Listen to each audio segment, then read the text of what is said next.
watching my video. You will not regret it. Here. I don't need it. Ship. All right.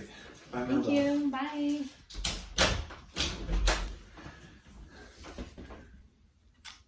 I love you. I love you. Have a good video. Goodbye. Bye. Goodbye.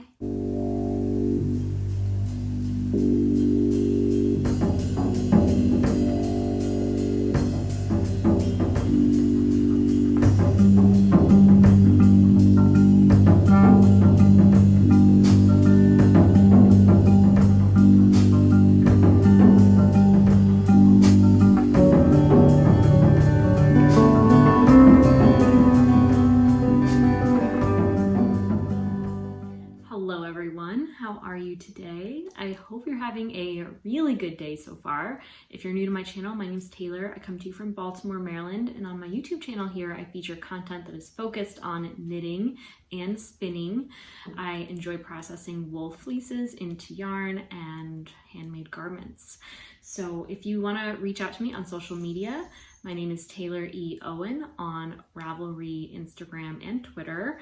And in this video, I want to share with you all my makes of 2020, a year in review of my knitting, and it was quite a year. I wish I could say that I embraced this pandemic fully and consciously made time to knit every day. However, at the beginning of the pandemic, I was struck with incredible anxiety. I did lose my job for a period. I was furloughed and then went back to work with the same company when they reopened, and then were again laid off. So it was just a lot of distraction from the things I normally do for soothing and comfort and fun, because I just had a lot of other elements in my life to manage. So it's a short list for 2020. I think I'm gonna pull up Ravelry on my iPad really quick.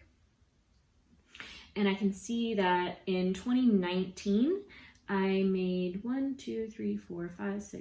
8 finished objects. That's not true. 2 were in progress, and both of them are still unfinished. So that's about 7 finished objects, which I think that year was kind of just a rough one too. A lot of change. So in 2020, I finished 8 things. We're gonna get into my makes of 2020. So the first thing on my list, I started in January. It looks like I cast this on a year ago today. I have my pile of knits here, they're all jumbled up. Was my Tunnock cardigan. This is a design by Kate Davies. You've seen it before. It's this gorgeous earthy color story of brown and poppy with a bright golden yellow and an ochre sort of green chartreuse with kind of pine green. Love this cardigan. I like to wear it buttoned up, although I do wear it open on occasion. I didn't weave the ends in because this is knit back and forth. You end up with a bunch of ends on one side mostly. I just ended up knotting them closed so that they wouldn't kind of loosen on the front side, and then I braided them along the inside. So I think one of the reasons why I'm a little anxious to wear this open is I don't know if those tails are gonna show. I think I could snip these from being about 1 inch long to maybe 1 centimeter, and there's no concern about it unraveling. So I might do that if I want to just get more comfortable wearing this open.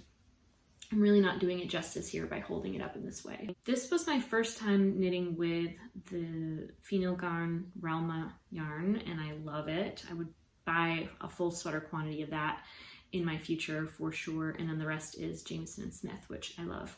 Jamieson and Smith does tend to pill.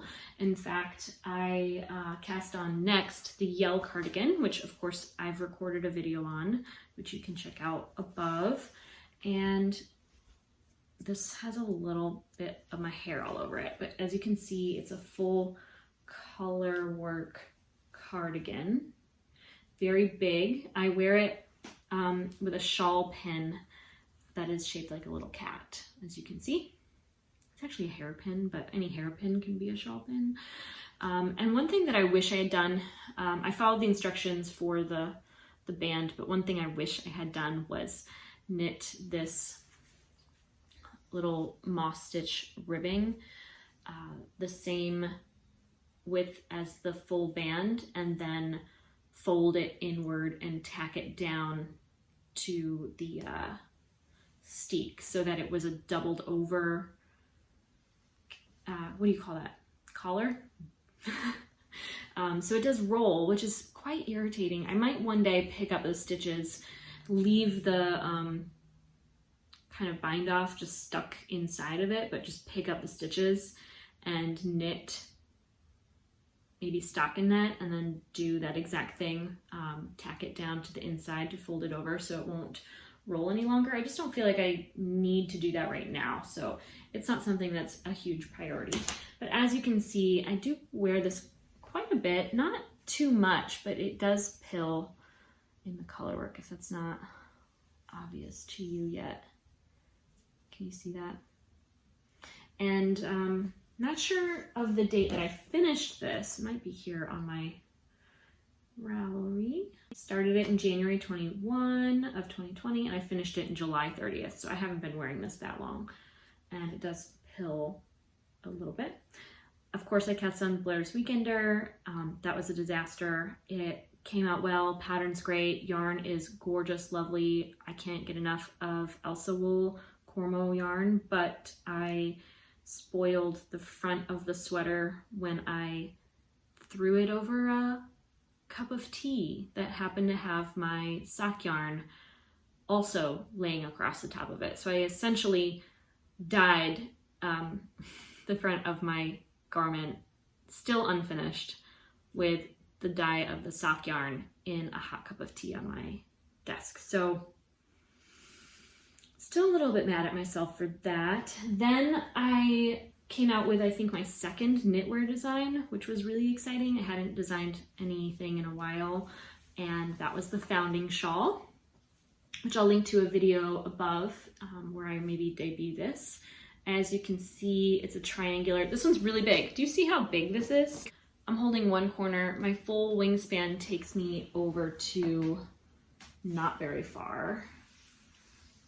And then it's that long. So this is a hap kind of shawl that can be worn by literally any sized person, I think.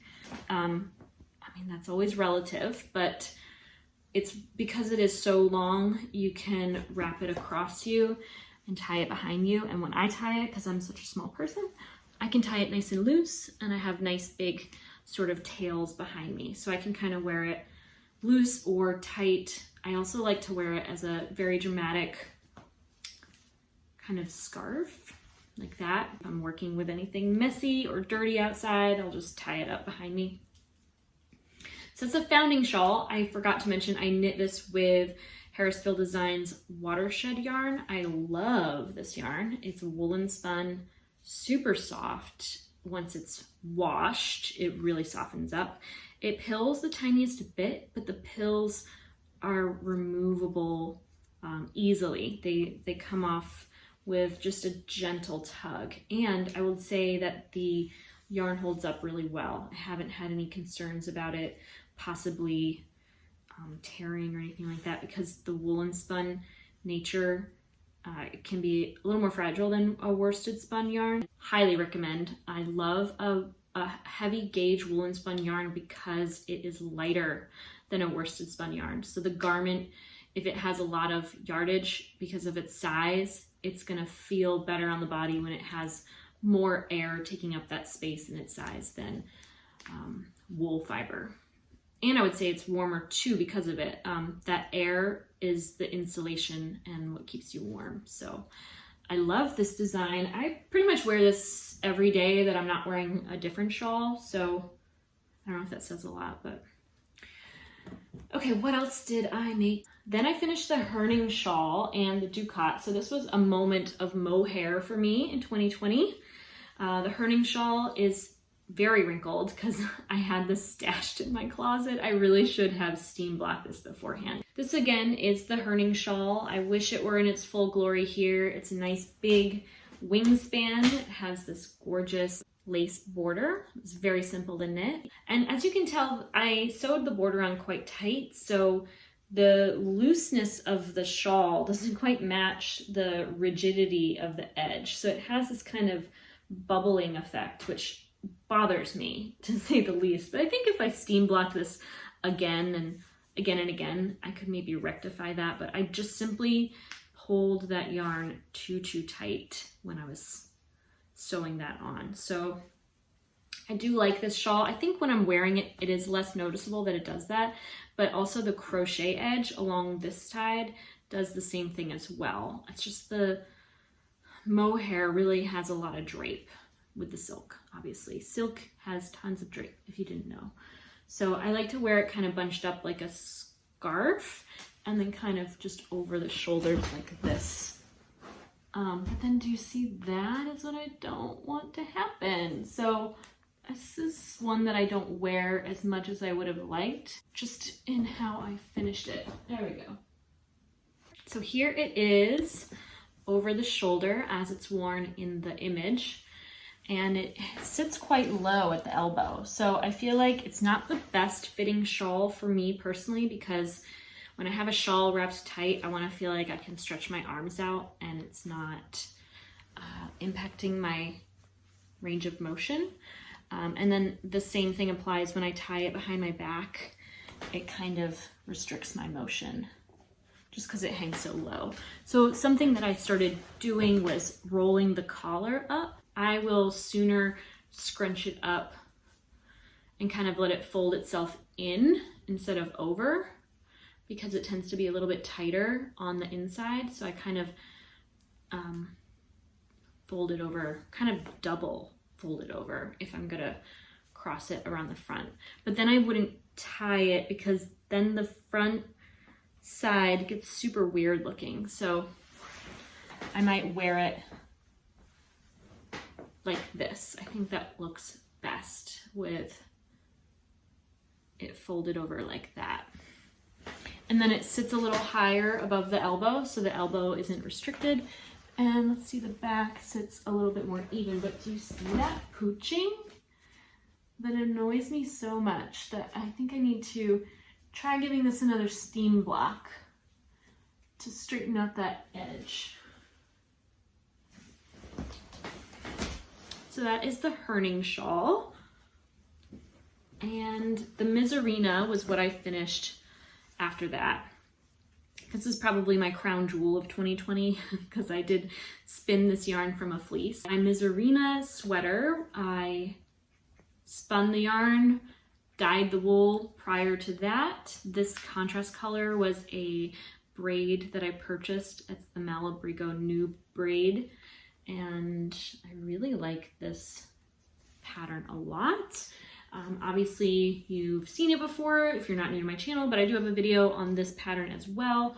And I love knitting with handspun. There's really nothing like it. It's soft. Sometimes the Cormo fiber pills, like no matter how I spin it, I just can't get it to not pill, but I think it's worth it. I don't really mind it if it looks worn in because it's fully handcrafted. So I actually skipped over my Ducat, which I knit prior to that. I think I'd picked it up at the same time as the Herning shawl. I mentioned that mohair moment, and I can't find it now. All right, it fell down here. 2 strands of mohair silk held together. This with Pearl Soho's Tussock yarn. I probably splurged more than I realized by adding so many colors, because I have quite a bit left over of these 2 yellows here at the ends. Maybe I'll do something with those one day, but that did kind of increase the cost of this. I did get a great deal. I think it was 20% off at the time. And this was a really quick knit. I like the gauge that I got with this design and yarn combination. This garment is super lightweight, very warm and snuggly, but also very breathable. And I feel like that 2 strands of silk mohair held together is a super great all-weather type of sweater. Probably not in the summer because the mohair can get a little too warm, and anytime you're wearing any kind of wool or goat fibers, it might feel itchy if you're overheated. So I'm excited to see how this feels in the summer when it's hot out. And oh, I have just 2 more finished objects. They're quite small. And first is the Western Sky hat. This is a design by Caitlin Hunter. I knit this with Green Mountain Spinnery's Alpaca Elegance yarn. It's a DK weight yarn, woolen spun, and a blend of fibers. And I don't wear hats, but it was a really fun thing to make. It kind of folds, the brim doesn't really sit flat. The brim, probably because of the cast on I used, kind of just like the Herning shawl, kind of folds in on itself, and it gives this kind of mushroom effect here. I feel like maybe I could have prevented that if I knit the brim a little bit longer so that it had more of a substantial kind of like placement. I'm not quite sure how I could have made this better, but maybe if I just put it on right, it'll look good. Yeah, see, that's easy. I feel like hats are so much effort, like to put on and then wear well. It's just, I can't ever seem to get it the way I want it. And that's on me. That's not on the hat or the design, at least this one in particular. And then the last thing that I finished in 2020 is another design of mine. So I came out with 2 knitwear designs this year, and it is the Globe Braid Bra, which I have to admit to you now that I'm sitting down with you, I have machine washed this. However, I don't think that it's ruined because knit bras, they stretch out. It's just the nature of the fiber. And I find that when I felt it in the wash, just run on regular, I think I might have even washed this on hot because that's my general default setting. I wish I didn't do that, but I do think if you knit yourself a knit bra and you stretch it out by wearing it, it's kind of okay if you run it through the washing machine, but preferably on cold water. What it does is it re-shrinks the band so that it fits your rib cage once again. But what it will do also is it'll kind of shrink the area beneath the armpit and over the shoulder. So you have to be careful not to do it too many times. You certainly want to hand wash these whenever you can or always. But that area can kind of shrink up. I kind of try to stretch out the I-cord if I can. I'm not really afraid that this will break because I'm not really tugging it at the attachment, but I do want to kind of break up those bindings of fibers together if possible. And this is the Globe Braid Bra. As you can see, it has kind of a cup shape to it. That's sort of exaggerated with the mild felting of it, but that's how it fits your bust when the rib cage measurement is narrower than such. So you kind of have to be able to slink your shoulder through and get everything in place. But I've so far loved this design. I would be wearing it right now if I knew it was clean, but I wanted to show it to you. So glad it was, and I just didn't see it in my drawer. I find that there's something I washed this with that had red fibers, and it's covered in these little red fibers now.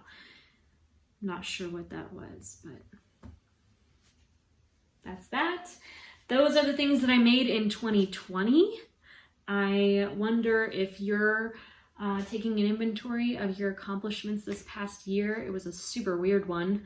I feel like I haven't, even though things are kind of slower than they used to be without gatherings and public events happening.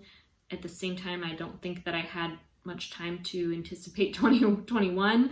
It's like 2020 takes up so much energy, mental energy, has been for me anyway, that I don't even know what my plans are for this next year. I will say I am still working diligently on the makes that I've shown you in past videos. I've made a fair bit of progress on Ella Gordon's cowl design that just came out in the new 2020 Shetland Wool Week magazine. So I've done, I don't know, maybe 1.5 repeats of this chart pattern, which is repeated, maybe I'm a third of the way through, I can't recall. But I'm knitting myself a cowl, which is exciting.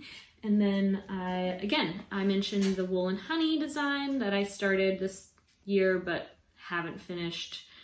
And that's where I am there. I'm back at the beginning almost because of, if you've seen my previous podcast episode, I'll link to it if you haven't. I go into detail about that. And then I started a new design. It's not quite ready to show you, but I am knitting it with, again, Harrisville Designs Watershed yarn. I love this yarn. It just gives me this dense, warm fabric that also is light. It's just the perfect for Maryland winter because it's not too hot like Icelandic wool can be, but it's thick enough and warm enough that it's sufficient, because it does get cold here, just not freezing cold. It's always above freezing. We're almost never getting snow anymore. It's just rainy and wet most of the time. So this is a little sneak peek at that. It's just a basic sleeve. I really like the cast on for this. I found the instructions from Very Pink Knit on how to cast on this 2x2 ribbing. I forget the name of that cast on, but it's nice and sturdy. It's really interesting. You put out, maybe I'll do a tutorial. I don't know if you really want to hear how it's done, unless you're interested in knowing, but of course I marked my increases with removable stitch markers for the sleeves so that my second sleeve is identical. I've already cast the cuff on for that, and I'll just tell you that the design I'm working is a cardigan that's going to be steeked, and it has pockets. I finished this one. I've sewn it in. I don't want to give away the full effect until the whole pattern is written and published, but that's a little sneak peek at her. She's got cute pockets, and I can't show you the phone in the pocket because I'm recording on my phone, but it fits just right, and it just pops out the tiniest bit. So the pockets are a nice full sort of size. I feel like it's the right size to hang out the thumb. So there's a lot of cute details to this. I'm afraid not a lot of people are going to purchase this pattern because it does have a few cables, and I know cables are not the most beginner friendly design element. It does kind of require an intermediate hand at knitting, so I'm just doing this out of a labor of love. I wanted to knit myself a cardigan, and I had a really hard time deciding on which cardigan to choose, and I knew I also kind of wanted to have my hand at designing a new garment, and I found a couple cables that I loved, and I just incorporated them into the design, and I'm so happy. I haven't worked on it in like a week. I had the craziest December in my life. As you might know, I started my new job at the animal shelter, and figuring out cat foster coordination, which is like a huge element to the operations now through COVID, because if you've ever thought about shelter work, you have a large concentration of animals with a larger concentration, or maybe not larger, but generally large concentration of people in a building facilitating their needs, and we're trying to get them out as quickly as they're coming in. So the foster coordinator facilitates that. And I, in the process of doing my work, was bit in the hand on the thumb right here by a cat that was really deep, penetrating, like both teeth in my body. And it's kind of traumatizing. I think it was like I felt like more trauma after the bite. Like the bite happened and I accepted it and I moved forward, but I just felt like traumatized by the process following, like what I need to do now for myself. It was just not anticipated, caught me off guard, interrupted everything to do for the rest of my day, which of course I didn't allow because I need to get things done. The shelter work is really important to me, so I waited till the next morning to go to urgent care and get antibiotics and a tetanus shot because I haven't had one as an adult person, which is a very long time. And that sucked. I really shouldn't have waited. I really should have gone to urgent care urgently because I feel like an infection started to set in, and then my body was responding to that, and it really took me down a few pegs. So I could have been the tetanus shot reaction. I was concerned about that because I did develop a high fever, and that might have just been the infection. It felt like it took a while, like 5-6 solid days of just total rest. And I worked from home at the computer, like plugging away for 8 hours, and like immediately laid down because I just couldn't even. So that kind of interrupted my channel uploads. I had a video I recorded and I decided I was gonna scrap it and redo it. And then when I couldn't record, I was like, I'm just doing this now. Like I could edit from my phone in bed and just, do all the digital work without too much stress on my like regular day off. So still got a video up, but I was struggling that week and then bounced back into work. Someone I work with tested positive, so they had to quarantine a bunch of people from our offices, and it's been rough not seeing everyone on the team and like being able to communicate with each other and get things done. So that was sort of stressful too, and totally like deflated all the energy I had for things like this because I wasn't physically feeling well. And then to kind of face the normal stress of shelter work, which is always going to be happening. Like there's always things coming in and there's always things to respond to. But like when someone is quarantined and they're suddenly not there, to have to coordinate all of the care around that was like, whoa, I didn't know what I was coming into, and that was stressful. So I'm excited to kind of accept that happened and learn from it and plan. I'm a planner. I was just watching this morning, Christy Glass uploaded today, it's January 1st right now, so she uploaded an interview with Emma, who is on Instagram as the New York Year. I just adore her because we're so alike. It's like, well, I don't know her. I know her through the internet, but I feel like when she tells her story, I'm just like, yes, I get it. Like that's me too. And I just see myself in her, which makes me really like her because I like myself, I guess. But she has a really good interview on Christy's channel right now. And I love the things that her and I have made so many of the same patterns. Anyway, I digress. I was really excited to see that upload and I enjoyed it this morning. I think that's all. I think I've kind of combined a roundup video with a weekly podcast episode, so we'll just call it a podcast episode since I went into all the details of life lately. I hope you have a wonderful day. If you haven't already found me on social media, you can find me again as Taylor E. Owen on Ravelry, Instagram, or Twitter. And if you haven't yet too, subscribe to my channel. Just click on it and then maybe you'll enjoy the next video. If you like this one, give it a thumbs up. Wow, okay, that's all guys. Thank you so much for watching. I hope you have a wonderful day and that you take care. She'll totally run out and attack you from there though. Really? Yeah. I'm not ready to go back to the doctor this week. She is awful.